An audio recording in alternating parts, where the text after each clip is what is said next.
Masyarakat Jawa Barat semakin cerdas sekarang. Apalagi adik-adik mahasiswa yang ada di Jawa Barat. Tidak akan mudah terprovokasi. Dan kalau ada provokasi, atau saudara Rocky Gerung memprovokasi di Jawa Barat, silahkan berdebat dulu dengan saya. Saya pengen tahu bagaimana pengalamannya tentang efisiensi, effectiveness, dan productivity. Jangan mengawang-awang, jawabannya ilmiah dan bisa dipertanggungjawabkan berdasarkan pengalaman Anda. Bicara tentang efisiensi ya, yang disebut efisiensi itu bukan anggarannya dikecilkan, tetapi belanja-belanja yang dianggap tidak penting dikurangi. Saya di depan inspektur, jabar bicaranya, bukan seperti ini melalui YouTube, bukan. Saya langsung berbicaranya dan banyak saksinya yang hadir. Ini jabar juara itu juara apanya? Juara penghargaan-penghargaan.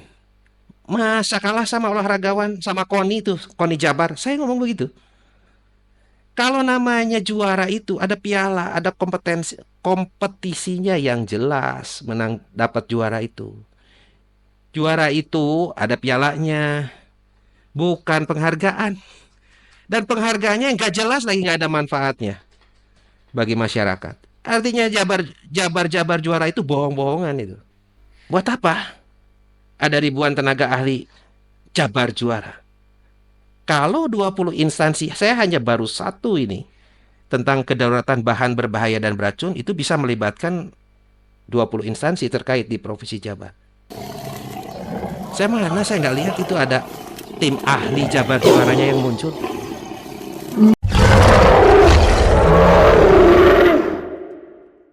Saya diskusi dengan beberapa orang adik-adik mahasiswa dan ada aktivis mengenai demo Indonesia Gelap. Termasuk dalamnya ada video Rocky Gerung. Saya tanya kepada adik-adik mahasiswa maupun aktivis itu, yang juga saya lihat ada dalam beberapa postingan WhatsApp grup yang ada di Jawa Barat. Ternyata nggak paham apa yang namanya efisiensi. Tanpa melihat terlebih dahulu apa artinya efisiensi, ini salah satu video di YouTube dari Tribun. Sampaikan semua dalil akademis. Jadilah tugas mahasiswa untuk mengendalikan politik dengan basis argumen akademis. Ada statement salah seorang adik mahasiswa di BBC News YouTube-nya. Krusial dan juga fundamental adalah isu pendidikan, karena dengan beberapa alasannya pemerintah pusat sebegitu dengan mudahnya memangkas daripada sektor pendidikan dan juga kesehatan, padahal daripada dua sektor tersebut menopang dan juga menjadi fondasi utama sebagai mahasiswa, sebagai manusia, kita butuh pendidikan dan juga kesehatan. Apa yang mereka pahami tentang efisiensi? Mereka kurang paham ternyata mengenai efisiensi. Saya katakan kepada mereka, kalau saya jelaskan itu akan sangat panjang. Nanti Anda akan merasakan sendiri ketika Anda nanti bekerja di salah satu perusahaan, terutama perusahaan manufacturing. Anda akan selalu setiap hari berhubungan dengan yang namanya efisiensi, effectiveness, dan productivity. Dan kalau mendemo undang-undang yang sedang dirancang dan akan disahkan, saya rasa salah alamat. Itu seharusnya ke DPR RI, karena yang merancang dan mensahkan di sana undang-undang itu. Di DPR RI, bukan ke Istana Presiden. Dan saya melihat bahwa banyak yang mudah terprovokasi oleh ketokohan. Ketokohan yang saya maksud di sini adalah Rocky Gerung. Masyarakat Jawa Barat semakin cerdas sekarang.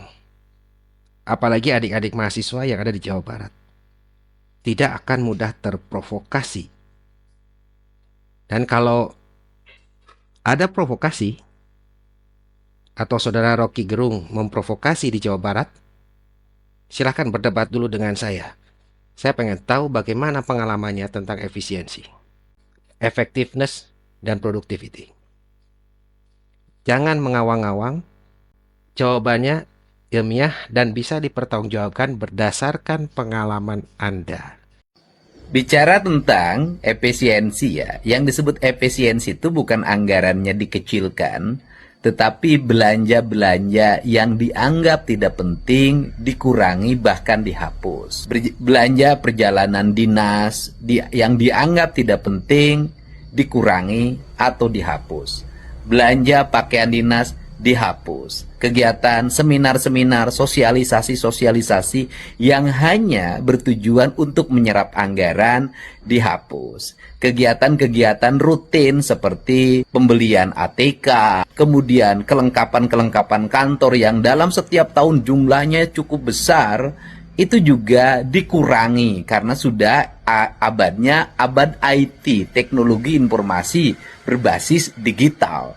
Kemudian kegiatan-kegiatan lain yang bersifat konsumtif yang tidak melahirkan investasi bagi masa depan Provinsi Jawa Barat juga dihapus.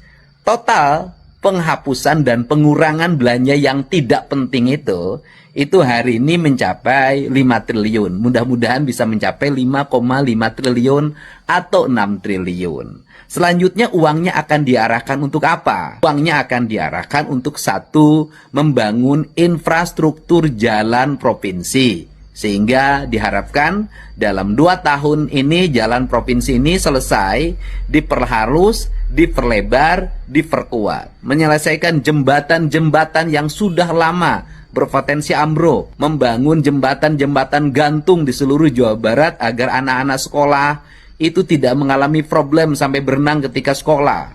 Kemudian yang berikutnya membangun sarana irigasi untuk menunjang ketahanan pangan Provinsi Jawa Barat.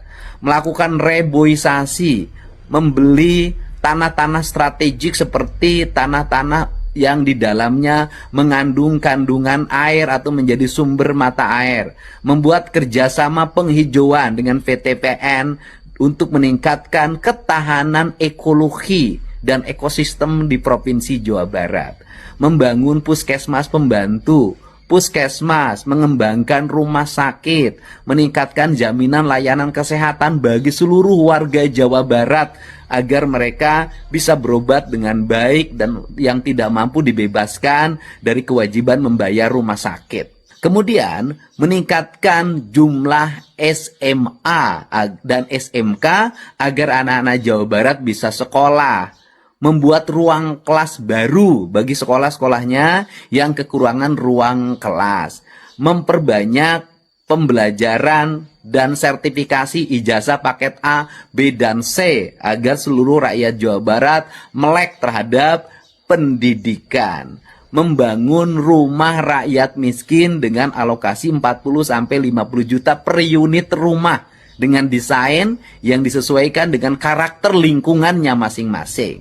Kemudian memasang jaringan listrik di seluruh Provinsi Jawa Barat dengan total kebutuhan sekitar 350 miliar yang ingin diselesaikan pada tahun ini. Membangun IPAL komunal di setiap lingkungan rumah tangga dan pengembangan IPAL komunal di provinsi. Membangun pembangkit listrik tenaga sampah. Kemudian membeli mobil-mobil pengangkut sampah. Membeli mobil-mobil damkar yang berkualitas dan berteknologi tinggi. Kemudian juga program-program lainnya seperti beasiswa pendidikan untuk pendidikan SMA dan SMK bagi sekolah swasta, karena sekolah negeri sudah kita bebaskan pendidikannya nanti.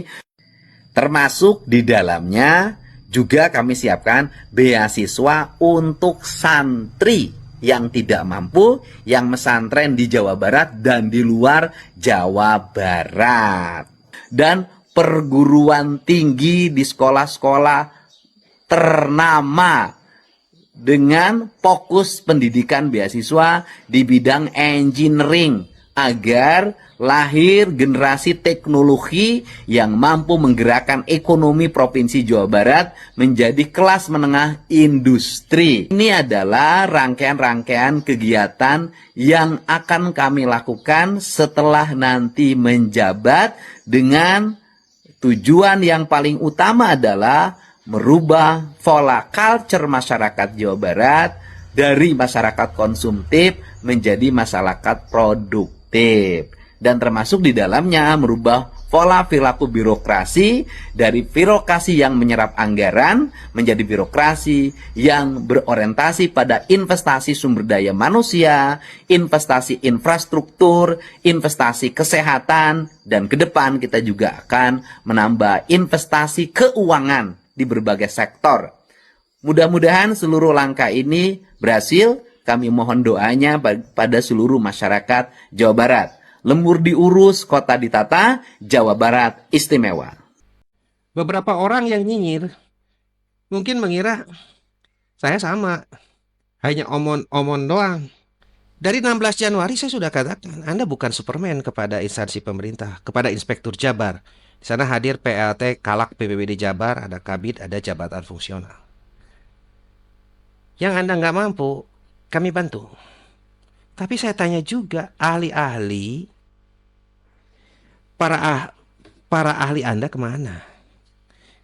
Kalau para ahli Anda itu mampu dari 2012 ada peraturan daerah, lalu 2014 ada peraturan pemerintah, 2019 ada peraturan menterinya, 2021 ada lagi peraturan pemerintahnya. Para ahli Anda itu ngapain? Saya di depan inspektur Jabar bicaranya, bukan seperti ini melalui YouTube, bukan. Saya langsung berbicaranya dan banyak saksinya yang hadir. Ini Jabar juara itu juara apanya? Juara penghargaan. Masa kalah sama olahragawan, sama KONI itu, KONI Jabar. Saya ngomong begitu. Kalau namanya juara itu ada piala, ada kompetisinya yang jelas, menang dapat juara itu. Juara itu ada pialanya, bukan penghargaan. Dan penghargaannya nggak jelas lagi, nggak ada manfaatnya bagi masyarakat. Artinya Jabar juara itu bohong-bohongan itu. Dan juga kalau tim ahlinya punya kompetensi yang di SK kan banyak sekali, hampir ribuan ahli-ahlinya. Ini penanganan kedaruratan bahan berbahaya dan beracun itu melibatkan banyak instansi pemerintah, bukan hanya BPBD Jabar. Kok nggak ada yang bisa nyambungkan? Kok nggak ada yang bisa bikin peraturan teknisnya? Kok nggak ada yang bisa bikin kebijakan teknisnya termasuk para akademisi yang dibangga-banggakan itu? Jadi saya sangat mempertanyakan bahwa kompetensinya mereka sangat diragukan. Ahli itu bukan karena gelar, mau profesor, doktor, ataupun master, bukan.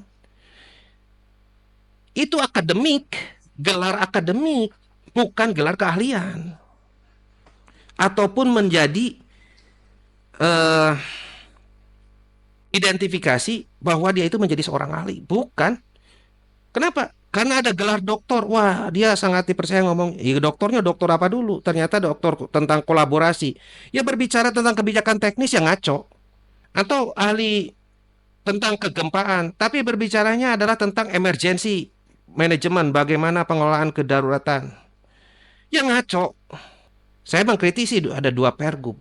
Yang di dalamnya segambreng itulah saya bilang. Tenaga ahlinya. Ternyata saya sampai hari ini udah 1-2 tahun dari 2022 saya pertanyakan kompetensi para ahli itu apa buktinya. Udah gitu digaji lagi. Coba lihat itu anggarannya yang ada di Bapeda pengajuannya. Ada berapa ahli? Ada 10 lalu dikali 13. Hasilnya apa? Sosialisasi supaya nanti ada SPJ lagi. Kabinnya juga harus dipertanyakan itu kompetensinya seperti apa. Itulah yang pemborosan yang hanya jadi kertas. Karena para ahlinya gak berguna. Gak berguna. 2 tahun saya tantangin, Anda ahlinya bagaimana? Ayo ketemu saya kalau mau debat. Gak berani muncul tuh. Karena mereka tahu. Mereka gak punya kompetensi. Untuk analisis saja, risiko. Itu tidak semua orang bisa melakukan analisis. Jangan karena gelar akademik Anda bisa melakukan analisis. Analisisnya berdasarkan standar apa dulu? Mengenai kompetensi apa dulu? Kalau undang-undangnya sendiri, peraturan pemerintahnya, peraturan menterinya mengikuti standarnya FEMA Amerika, ya orang yang melakukan analisis ya harus punya kompetensi sertifikatnya dulu dari FEMA. Ya saya nanya, ada nggak yang punya sertifikatnya? Nggak ada. Lah, makanya itu Kang Deddy katakan, outputnya kertas. Iya, saya buktikan sendiri. Lalu apakah saya hanya omon-omon doang? Itu kayak Rocky Gerung yang hanya ngomong tinggi langitan. Belum tentu dia bisa melakukan ataupun mempunyai ide bagaimana pelaksanaannya. Nah, ini saya lakukan. Saya analisis langsung di lokasi. Bagaimana pengetahuan kompetensi aparatur ini? Ternyata rendah. Tapi ada juga yang baik. Tidak semua. Ini baru pengetahuan secara keseluruhan, itu nilainya sangat rendah kemampuannya. Bagaimana kalau kemampuan pengetahuannya saja rendah, bagaimana mau melaksanakan? Saya kasih solusi. Ayo saya kasih solusi. Gak bisa bikin sistem. Nih, saya bantu secara gratis. Bukan jadi project kayak ahli-ahli yang lain, jadi project kajian. Enggak. Saya bantu bagaimana membuat sistemnya, regulasinya. Nggak ngerti teknisnya, saya ajarin. Tapi nggak jalan juga, padahal sudah di rapat, ada pertemuannya, berbagai instansi. Di Inspektorat Jabar. Nggak jalan juga setahun lebih. Ini 31 Januari. Ini udah lebih dari 31 Januari. 31 Januari 2024, sekarang sudah bulan Februari 2025. Kenapa nggak jalan juga? Yaitu kompetensi ahlinya, lalu para pejabatnya, mau dari kabid, kepala dinas, kepala badan, ya kompetensinya. Jadi Jabar Juara itu apa? Wawadulan, bohong-bohongan, hanya kamuflase. Dan kita semua sudah lihat, masyarakat sudah lihat apa yang diungkapkan Kang Deddy Mulyadi. Ini yang saya maksud tadi, bahwa efektif, efisien. Ini yang dilakukan Kang Deddy Mulyadi. Lalu, buat apa ada ribuan tenaga ahli Jabar Juara? Kalau 20 instansi, saya hanya baru satu ini, tentang kedaruratan bahan berbahaya dan beracun, itu bisa melibatkan 20 instansi terkait di Provinsi Jabar. Saya nggak lihat itu ada tim ahli Jabar Juaranya yang muncul di depan saya pada saat seminar maupun workshop. Saya pengen tahu kompetensinya mereka. Karena mungkin juga udah pada tahu.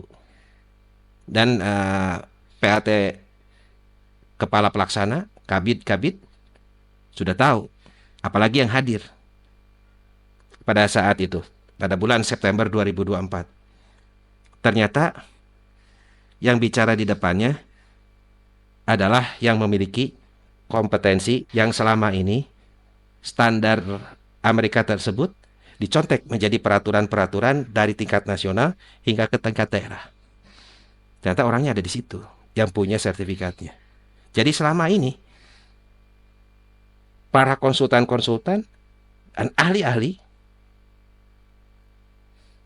tidak bisa dipertanggungjawabkan hasilnya. Kenapa? Ya saya buktikan, ternyata nggak ada yang berani hadir ataupun berani berdebat tentang kompetensi itu kepada saya. Kalau memang mereka memiliki kemampuan sebagai ahli yang dibayar menggunakan APBD dari pajak rakyat, mereka harus bisa mempertanggungjawabkan keahliannya. Ternyata sampai hari ini nggak ada tuh yang berani berdebat secara kompetensinya dengan Kaisar Kebon.